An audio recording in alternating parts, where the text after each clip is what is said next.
Alright, hello and welcome to today's video where we're going to be talking about why slowing down, learning to be able to slow down, is a skill that we develop and why it's one of the most important skills we will ever develop in reclaiming our humanity and choosing to create the world and the conditions that we all say we want to live in, where we have a better way of life that actually works for us as a humanity, that is sustainable for us as a humanity, and that will create a new system that we are all calling for. And this is something that is just one of those things that I think a lot of us have a lot of resistance to, and for good reason. Because we live in a culture right now that is all about rushing. And it's all about going as fast as possible, achieving as much as possible, being as busy as possible, going as fast as possible. And there is a very real sense that if we are slowing down or if we are taking our time, if we are checking out of that whole hustle culture, that there is something wrong with us, that we're going to miss out on something, that we are failing on some level, that we're not living our purpose and not doing what we should be doing.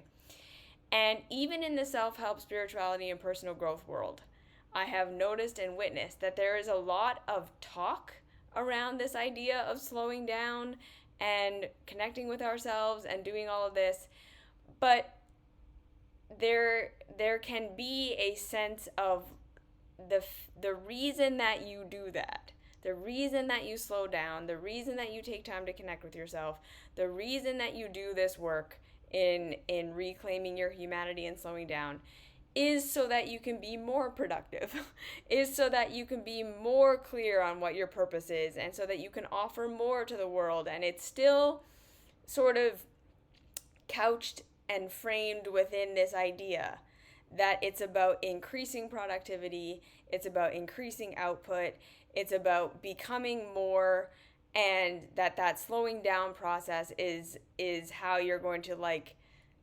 quadruple your output with just less effort. And this is, again, one of those things that we talk about a lot here on this channel, is how the self-help, spirituality, and personal growth world are acting like they are selling us something different than what everyone else in mainstream culture is doing, and acting like they are selling us different values and acting like they're selling us a different way, when really they're selling us the exact same foundation, the exact same belief system, the exact same values, like I just said, just with crystals and feathers on. And so today I really want to dive into what does it actually mean and what does it actually look like to slow down? And how might that be different from what culture expects from us and what culture says is good enough? And how might we be able to learn to accept that we might not ever become what culture is telling us we need to become in order to be good enough and valuable and worthy? And that slowing down might actually mean that we slow down forever and that we literally actually do less forever, instead of it being a thing that we're doing for a period of time so that we can recover or not be burnt out anymore, and then get back to it and do even more, or do what we were doing as much as we were doing before. Okay? So I want to have an actual real talk about what slowing down means and what slowing down looks like, and how this can be something that actually shifts how we live forever, and why this is so important. Okay? So again, if you are resonating with this material and you want more of this, please check out my mystery school, because we go really, really deep in the mystery school on exactly why slowing down is so important, on why so many of us feel so burnt out and so overwhelmed, and like we can never find our purpose and we can never find fulfillment and we can never find satisfaction, and how we can start to actually shift that to become different through true self-love tools that, again, are going to make us different than culture. Okay? So it's not about using our spiritual techniques to become what culture is expecting us to become. We're just doing it spiritual. It's about realizing that so much of what culture asks of us is unsustainable, is unhealthy, is what's making us miserable, is what's contributing to the systems that we say we don't want to be in. And so actually learning to untangle ourselves from the value systems of culture to the point where we are actually giving ourselves permission to no longer seek the things that culture tells us to seek. It's a big deal and it's hard, and that's what the school is about. And also I offer one-on-one coaching for the same thing. So again, not therapy. I am not a therapist. I am a coach. I'm here to help you learn how to process your emotions. I'm here to help you learn how to, take your power back, understand what you want, understand what you need, deprogram the conditioning that you got from your caregivers and the conditioning you get from society about who you are supposed to be and what you were supposed to do, to help you figure out what you actually want and what actually works for you. And then I am here to help you figure out the steps to take to start to create that in your life to the degree that you are capable. Because again, we are not in perfect control. We don't live in a perfect system where we can all just decide what we want and be able to do that immediately. And so much of the time what we actually need is just a safe space to be validated and seen and heard in what we think and feel and believe and what we've been through. And then we will figure out what we want and what we need from there on our own in this safe container, and that's what I offer. So just wanting to put that out there, that if you're enjoying this content, that's how we can go deeper if you want to. If not, I have a gabillion free videos and a million free vlogs and blogs and content out there. So hopefully there's something for everyone, no matter what level you're at in terms of what kind of support you want or need. So just putting that out there. Okay, so with the idea of slowing down, I think I'm gonna go high level first, and then we'll bring it back to low level. What we need to understand about our current culture is, again, and I know I say this in pretty much every video, but I feel like it's something we need to be perpetually reminded of, because again, it's like we are the fish swimming in the water and we can't see the water. And our culture is that water, right? The culture is the water we are swimming in that we are not even aware that we are swimming in. The fish in water, when you say, how's the water to the fish is going to be like, what water? Because it's just the environment that they're in. And our culture of rushing and pushing forward and urgency and never enough, for most of us, is something that we don't even recognize as being something we can question, or being something that might be wrong or not in alignment with reality, or not serving us in being able to create a sustainable way of life for humanity, because it's just the assumed way of being. It's what is normal. It's what we're all taught we should do.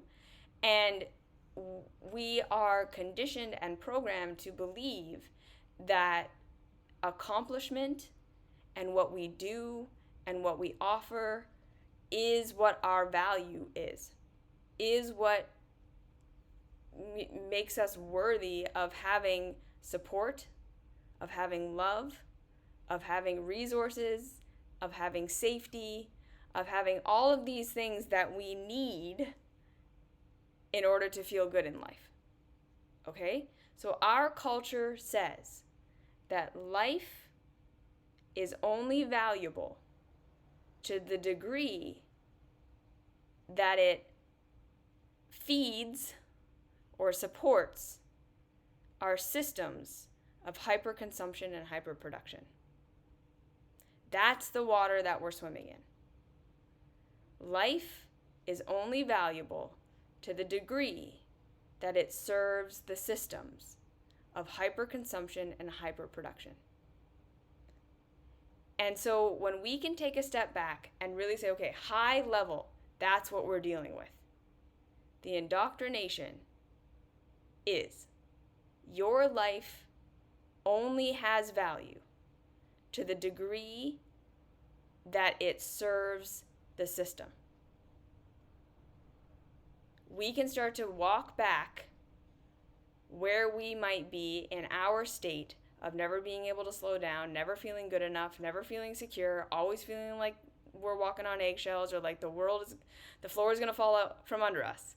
And we can start to understand why we might feel that way, right? Because we are deeply conditioned to believe that if we can't be as productive as possible, that if we can't be successful by society standards, which in society, success means power, dominance, control, luxury, wealth.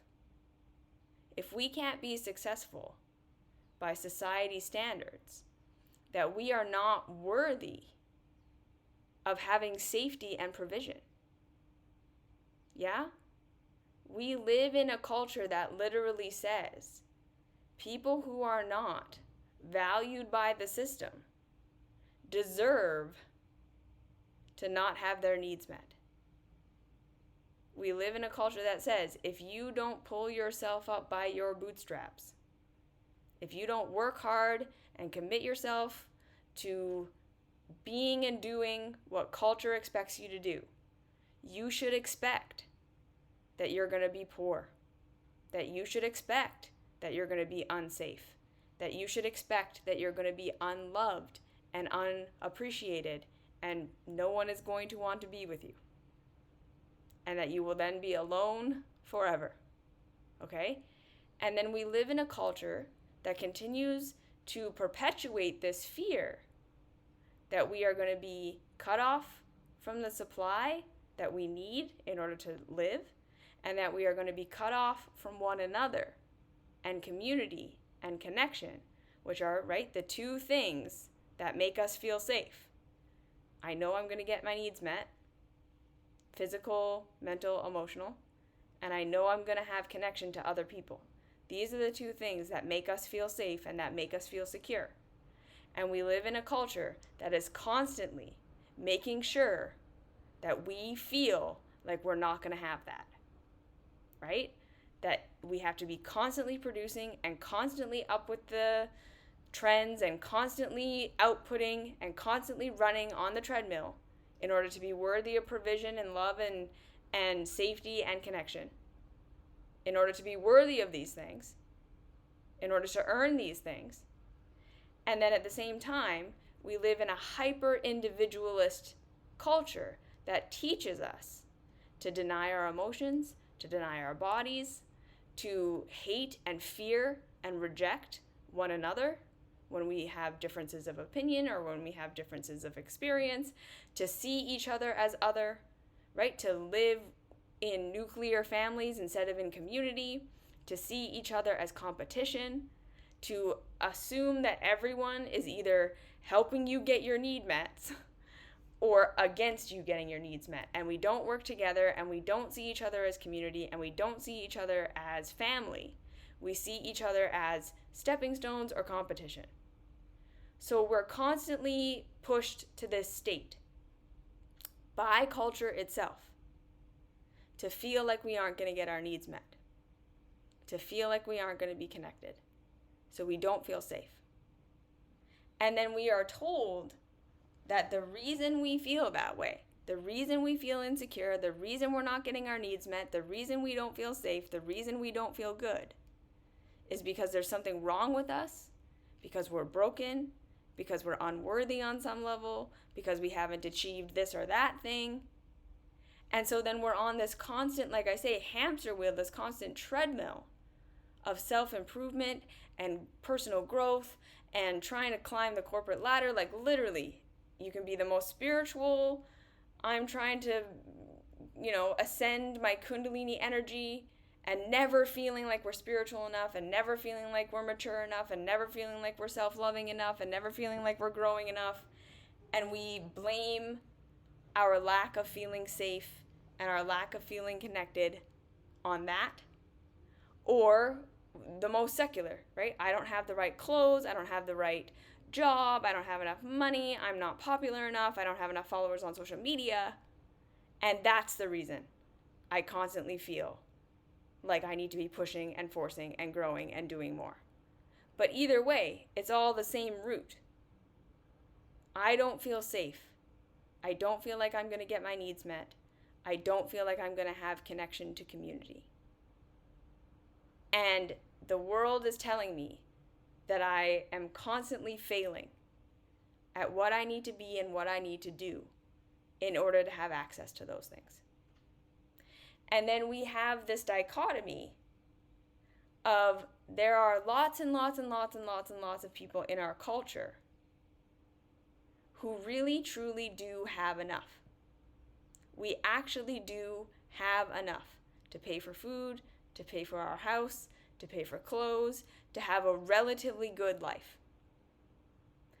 But that doesn't serve culture, right? For people to realize that they have enough, that they are enough, that they really don't need to be pushing anymore. They don't need to earn more. They don't need to take more. They don't need to do more. They really actually could take their foot off the gas and be okay. That cuts into the perpetual productivity and consumption that our culture values over all things. We can't have a bunch of people who realize that they are enough and that they have enough, who then check out of the constant pushing forward, because that would cut into the profit of those that kind of run our world right now. That would cut into the perpetual increase in production and consumption every quarter. If a whole bunch of people in our population who realize that they have enough actually said, this is enough, I'm not going to keep going for more, there would be a collapse of the systems that we have.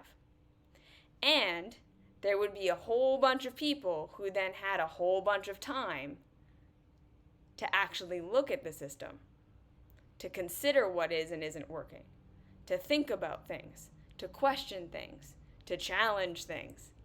And the system does not want that, right? So we have a whole bunch of people who objectively are okay, objectively don't need to take more, objectively could share and be in community and do better for other people, who don't feel like they can, because culture is constantly saying, yeah, but you haven't accomplished this and you haven't accomplished that and you're not doing this and you're not doing that and you're not good enough here and you're not good enough there.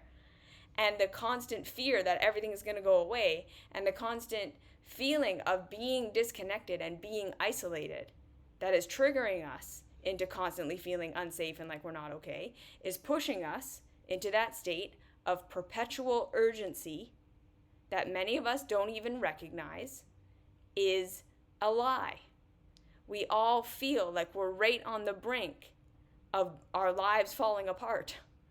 Like we're not safe. If we were to slow down, if we were to stop, if we were to not keep having our foot on the gas, many of us really truly feel like our worlds would fall apart. Or we don't have our foot on the gas, right? We're not one of those people who have our lives together. So we're not climbing the ladder in our career. We're not successful by society's standards. And again, objectively, if we look at our lives objectively, we are okay, right? Like we may not be completely independent. Maybe we're still living with our parents, or maybe we're still working a job that isn't a high value career, or maybe we're in a body that's not perfectly fit and perfectly beautiful and all of these things. And objectively, in real reality, we are okay. We're not dying. We're not on the brink of bankruptcy. We have enough. We are okay. But we don't feel that way. We feel like we're constantly failing and like everything is an emergency and that it can't stay this way because I'm not good enough and this isn't okay. So we have that.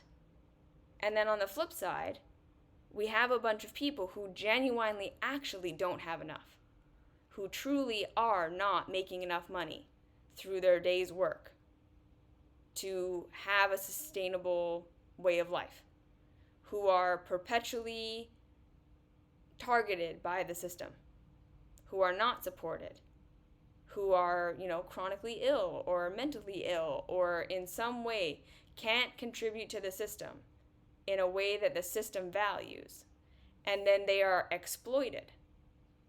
They are exploited for their labor, they're exploited for their time, and we don't question it, and we don't say, wait, like, why are janitors putting in full days work and not getting a fair wage when their CEOs are buying their second yacht? None of us are saying, wait, why are teachers living on food stamps? Like, that is an insane thing where shareholders who literally contribute nothing to society are making millions and millions and millions of dollars every quarter. Like, we're not questioning it. So we have people who genuinely don't have enough, because in order for the people who are at the top of our system to stay there, they have to be exploiting somebody. There isn't actually enough profit for everyone to be a millionaire, for everyone to be a billionaire. That's not possible. The only way for that to happen is for the owners of the means of production and the shareholders and all of these people to exploit their workers and everyone beneath them, keeping them in a state of perpetual either feeling like they don't have enough or actually not having enough, so that they feel enslaved to the system to keep perpetuating it, to keep working for it, because there is no other way.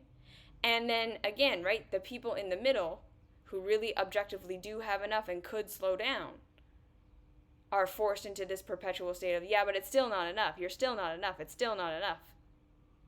To make sure that we don't pull out or that we don't question things. You see? So we live in this world where in order for the people who are at the top to be there, they must be in a state of exploitation. And then they've convinced us that that state of exploitation is either deserved, right? The people at the bottom of the system who are earning less than minimum wage, who are antagonized, who are marginalized, who aren't given a fair shot in society, deserve it because they're not productive. They're not contributing to society in the way that you should in order to be valuable. And we are taught that that is reality and therefore they deserve it. And then the people in the middle who could wake up to this and create change don't, because we're forced into a perpetual state of feeling unsafe and like we don't have enough and we're not okay by our lack of community and by the fact that we're constantly told by culture that no matter what you are and no matter what you achieve and no matter where you get, you're still not enough. And so we feel unsafe, we feel triggered, we feel urgent, and then we keep running and we keep doing and we burn ourselves out and we feel shitty about ourselves and we're either way overdoing it and burning ourselves out, or we're not able to motivate ourselves to do it and then we just feel like shit about ourselves all the time. And so we're in this perpetual state of rush and urgency. And that is the kind of system that we live in. And it's all because, again, at its core, at its root, we are not valuing life for the sake of life, right? It's because our value system is totally inverted. Instead of the system being judged as being valuable or not valuable based on how well it supports life. We have the exact opposite system. We have life being judged as whether or not it is valuable based on how well it serves the system. Yeah? So we are in a perpetual state of not feeling okay, of not feeling safe, of not feeling like we're going to get our needs met, even if we objectively are. Because the system keeps saying, you're not valuable. Your life isn't valuable. You have to keep producing and consuming in order to be viewed as valuable. And we believe it as a culture, and we perpetuate it as a culture, right? And we see this in that we gatekeep each other. We judge each other on how we look. We judge each other on what kind of relationship status you have. We judge each other based on the clothes that we wear and the jobs that we have.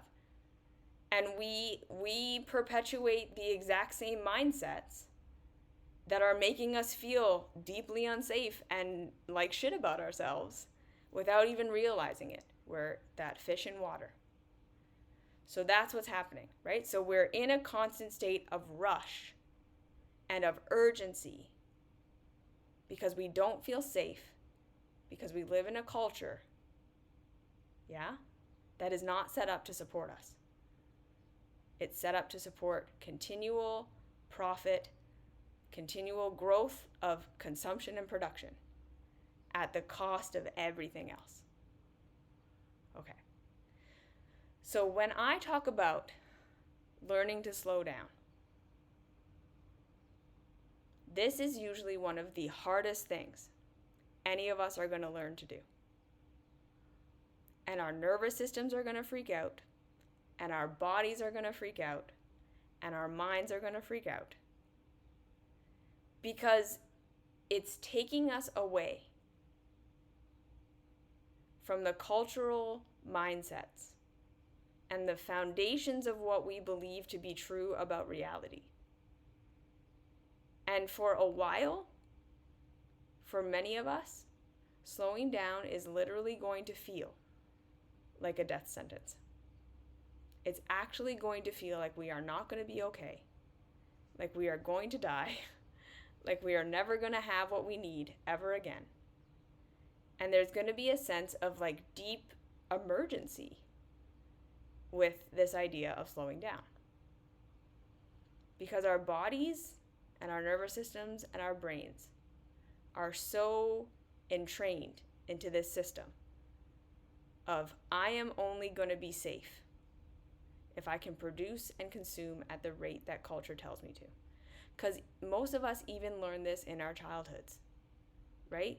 Most of us did not have a truly secure connection with our caregivers where they taught us that we could be ourselves, that we could express our emotions, that we could go through our learning process, that we could make mistakes, that we could be different from what society values and be loved and be provided for still.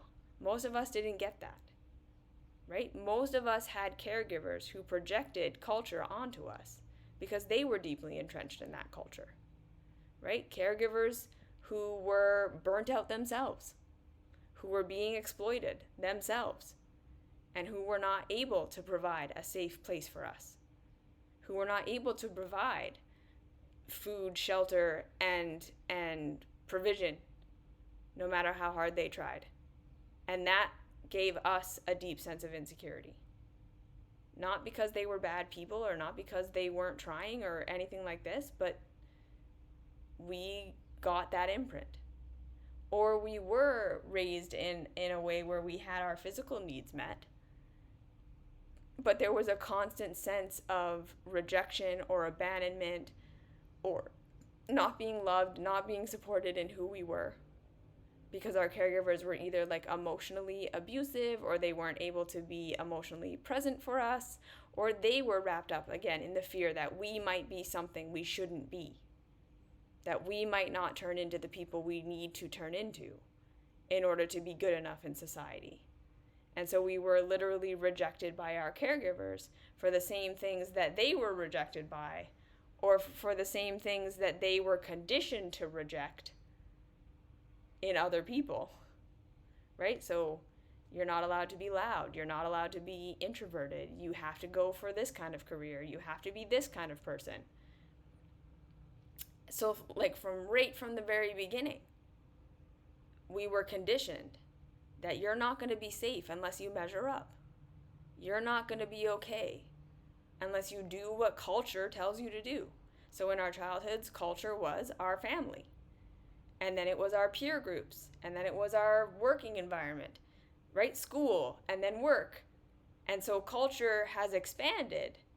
But the main foundational understanding that you have to measure up and you have to be what everyone else wants you to be. You have to live up to expectation in order to be okay is still the fundamental foundation that we're all working with. And if culture is constantly telling us the thing you have to be is productive, the thing you have to be is independent, the thing you have to be is consumptive of all these luxury things, and this is what makes you good enough, this is what you need to be in order to be safe, that is why we all feel so urgent all the time. Yeah? So again, this is why actually learning to slow down is going to feel like such a nervous system assault. Because it's really going to feel like if we do that, we're not going to get our needs met. We're not going to be safe. We're going to be abandoned. We're going to be alone forever. No one will ever love us. All of these fears are going to come up. I can't slow down. I can't do less. I can't be less. Because then I'm going to get fired. Because then I'm not going to be loved. Because then. And, for some of us, that might be true. Because culture truly is set up this way. I'm not here to say it's all in our head. It's not. For some of us, in order to sustain and maintain enough, we actually do have to do things that go beyond our capacity.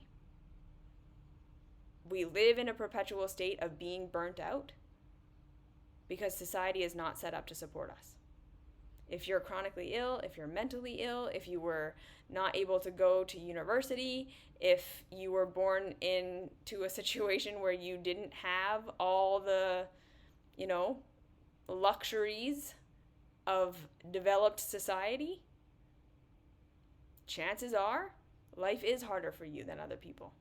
And slowing down for you can mean the difference between having enough and not having enough. And that's a big part of our problem. The fact that, again, the system is set up that we see that as being okay in a world where we have billionaires. In a world where we have people who have so much more than they need at the expense of people at the bottom of the system. We know that that's not necessary. That's not how it has to be. But again, we have been conditioned to accept that. So for some of us, slowing down, taking time, doing less, objectively is not okay and objectively is not safe. And I want to validate that and say that is not how society should be.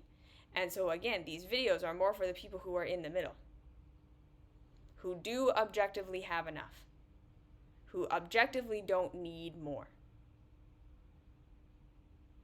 Learning how to slow down for those of us in the middle is one of the most important things we will ever do for working towards a society that's actually going to work for us. So number one, when you learn that you don't need to be measuring up all the time, that you don't need to be hyper productive and hyper consumptive, when you learn how to pull back on the things that you actually don't need to be doing. Again, at first, it's not going to feel good. At first, it's going to feel really scary. Your nervous system is going to freak out, especially if you have a history where you actually were insecure in your past or in your childhood, and now you're okay, but it used to not be okay, right? Learning to slow down is going to be a challenge. And we are going to have to use lots of tools and be very patient with ourselves and give ourselves lots of time to heal and to give ourselves just little tastes of slowing down and seeing that it can be okay. But when we do that, we are going to start to check out of, on a daily basis, the systems that are causing the exploitation and the imbalance that we are living in right here, right now. We are going to be disempowering the systems that require that certain people are exploited so that other people can have so much more than they need. This is why I say this is a radical act of reclaiming our humanity.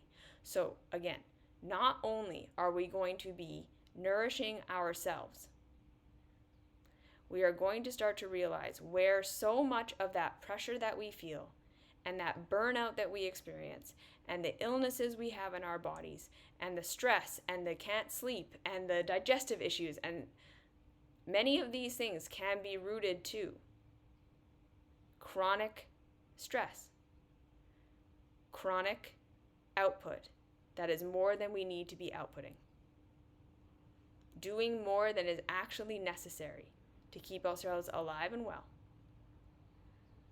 living to work instead of working to live. And so on an individual level, when we learn to slow down, we are going to start to reconnect with real reality.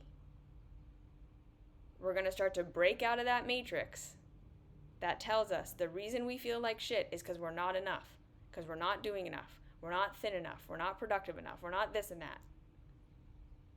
And we will actually be able to see that, like, no, the reason I feel that way is conditioning. The reason I feel that way is because society is never going to give me permission to feel like I am enough, or like I've done enough, or like I'm doing enough, or like I've accomplished enough. Because, again, our culture requires that we are in a constant state of feeling like we aren't good enough, so that we will keep producing and keep consuming at rates and speeds that are unnatural and unsustainable. And as long as we are staying in a state of constantly worrying about ourselves, again, we then don't have time left over to question the system, to question what we're actually doing, what we're actually contributing to, and to challenge it. So again, when we learn to slow down, when we learn that we can actually do less and be okay, that we don't have to be that productive all the time, that we don't have to be in a constant state of consumption and production, that we really do have enough, and that it is enough, and we don't have to keep going for more, we will heal ourselves. And I want you to know that you are worthy of that. You are worthy of not being in a constant state of stress. You are worthy of not being in a constant state of fear. You are worthy of not being in a constant state of burning yourself out. You are worthy of not being in a constant state of feeling like you need to get your shit together in order to be worthy of love and safety and provision. You are worthy of being able to say, okay, this is what I objectively do need to do in order to keep myself going. And these are the things that I really actually don't need to be doing. And maybe I don't even value these things. Do I even want these things? Do I even care about these things? If it wasn't about impressing other people, if it wasn't about my image, if it wasn't about how society views me, If I were to believe that I was worthy of love, if I were to believe that I was worthy, period, just as I exist, would I keep doing these things? Are these things I actually want? Are these things I actually need? When we learn to slow down, to take ourselves back from that urgency, that is when we are going to figure out what our purpose is, how to have healthy relationships, how to heal our childhood trauma. That's all going to come from getting off that treadmill where we're just constantly running to try to fix ourselves and change ourselves and achieve and become. And we start to just nourish the us that actually exists right here, right now. We get off the treadmill. We learn to feel our actual bodies. Right? So what do I mean by slowing down? Learning how to sense that feeling of urgency, that everything is urgent. I have to be doing this. I have to do this. I have to move. I have to go. Or feeling that sense of freeze, right? A lot of us in our culture think we are unproductive, think we are lazy, think we are just shitty and not doing what we should be doing. And really, we think of ourselves as being like unmotivated, or we're not clear on what we want to do, or we're not sure how to get our shit together. And that is also because we are living from urgency. And so rather than the urgency motivating us into action and reaction and constant overdoing to the point where we burn ourselves out, it's sending us into that freeze response of just not being able to move and not being able to try anything new and feeling like we can't experiment with things and feeling like we can't take steps and feeling like we can't do stuff because we're afraid. We're just so afraid of not having enough and not being enough and not doing good enough that we can't take a step. So when we learn to slow down, when we learn to say, okay, whoa, objectively I am okay. I have enough right now, right? We notice that sense of urgency. We notice that sense of freeze. And then we notice all the shitty thoughts that come with that, right? It's because I'm not good enough. It's because I need to do this. It's because I need to accomplish that. It's because I'm failing here. It's because I'm not this and I'm not that. And we do this self-love work, right? The work in the mystery school, the work with my coaching, the work with all my free videos, other self-love coaches, whatever it is that works for you. You learn to start to value yourself as life that exists right here, right now. And you learn to start to tune in to what you are actually feeling, what you are actually thinking, what you're actually wanting and needing, right? So we're noticing the urgency or the freeze. We're learning to say, okay, what if I were to shift out of how do I fix myself with all those thoughts that come up with the urgency? This is what I need to do and be in order to fix myself. And we start to say, okay, what am I actually feeling? What am I actually experiencing? What am I actually needing and wanting? We do somatic work. We do emotional mastery work. We do healing work. We start to get to know ourselves. This is what I mean by slowing down. And in that, we are going to start to be able to see, okay, objectively, what do I need to be doing to keep myself going? What do I value? What do I want? What do I need? And how do I get those needs and wants met in real reality? And then how do I stop? How do I stop? And then we start to look for all these things about us that have nothing to do with consumption and nothing to do with production. we start to get to know ourselves on a level of like, who am I? And what do I like doing? And what do I like being? That's just nourishing. That's just relaxation. That's just expression that I'm not going to try to monetize. How do I start to be honest in my relationships? How do I start to be honest with myself? How do I want to nourish my body? Right? We shift out of this, how do I fix myself? And how do I improve myself? So that we're constantly on the self-help spirituality treadmill of consumption and production. And we shift into nourishment. Okay, so noticing the urgency, noticing all the thoughts that come up. This is what I need to do, and this is what I need to be, and this is what I need to fix in order to get there. Questioning that. Coming into real reality. Am I actually objectively okay? Am I actually objectively getting my needs met currently? Is this all right? Okay. And if it is, we're allowed to still say, this might not be what I want forever. This isn't good enough forever. But just right now, is it okay? And then we shift into, how do I support myself? How do I get to know myself? What am I actually feeling, thinking, wanting, believing? And we do, like I say, the somatic work, the self-love work, the healing work, which then helps us to understand what we actually value, what we actually want, what we actually need to be doing, and what we don't. And this is how we then pull out of the system of hyperconsumption and hyperproduction.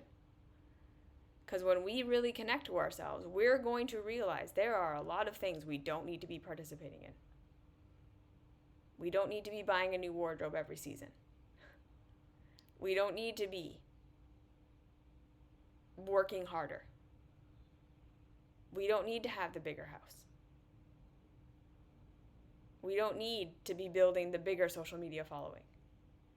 There's so many things we don't need to be doing. We don't need to be consuming. And in that, we disempower the system of hyperconsumption and hyperproduction. And then we become better community members. Because now we have all this leftover time and energy to think about other people. To think about how we treat people on a day-to-day basis. To think about how we value others. To think about, again, what we want to continue to contribute to and what we don't. We have more time left over to be authentic in our actual relationships so that we don't feel so isolated and triggered and traumatized by the system. So then we're not as quickly roped in to doing and consuming more when we don't need to. Because we have actual fulfillment, actual connection, things that we do outside of consumption and production, people we connect with that's not for our career. You see what I'm saying? This is why learning to slow down is a radical act of reclamation.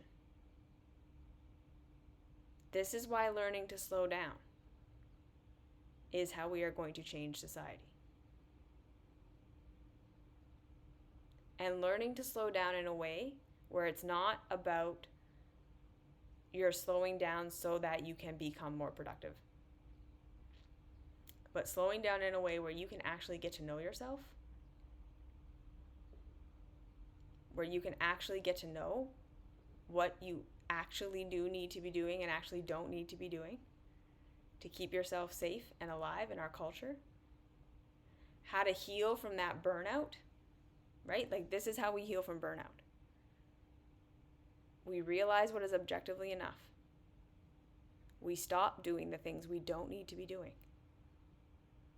We start to learn how to interact with our emotions, how to process our emotions, how to listen to our bodies, how to support our bodies, how to live a life centered around what we value versus around what culture values.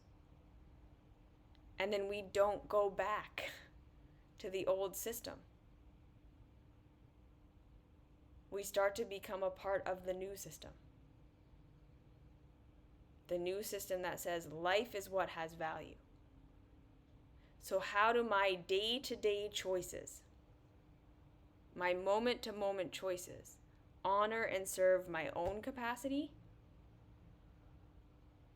and the actual capacity of what's sustainable for our planet and for humanity?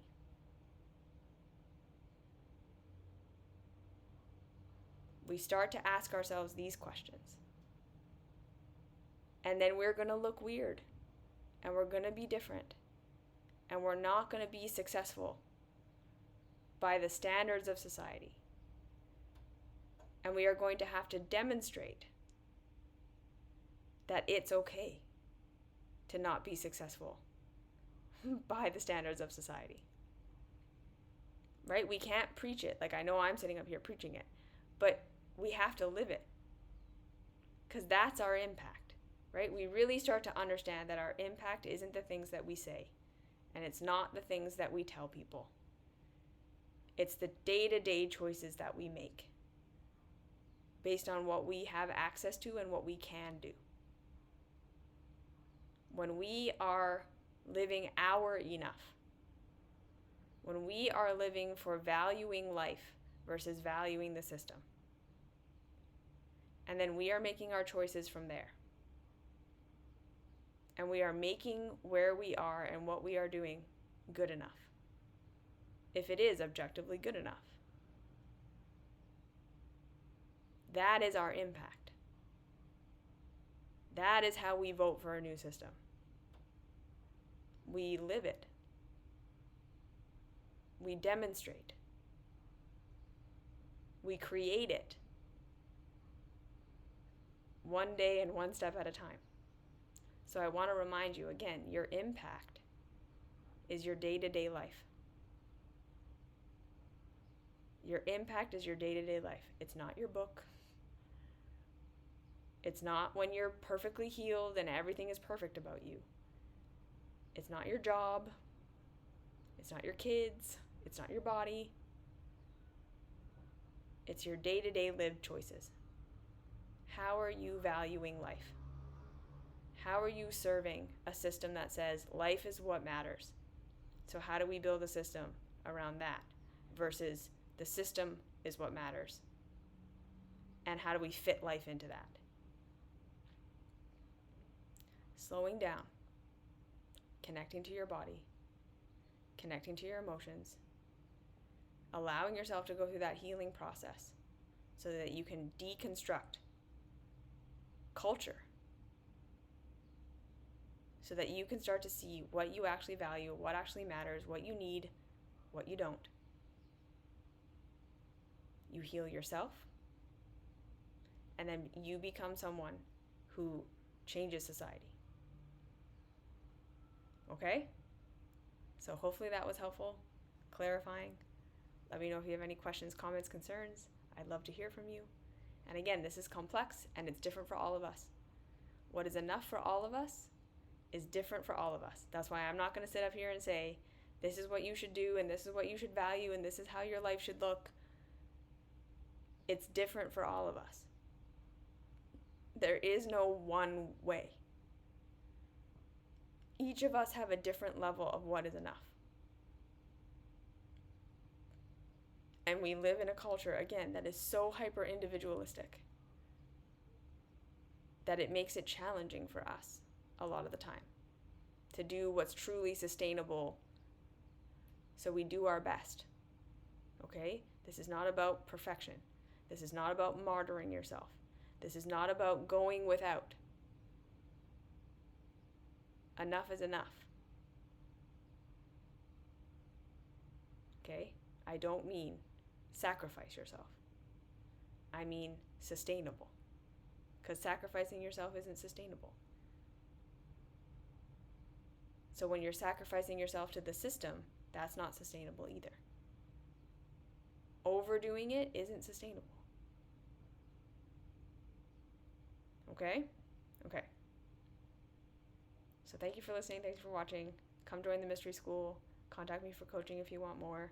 Watch my videos, read my blogs. hopefully there's enough free content out there that you never have to pay for anything if you don't want to. And I will see you next week.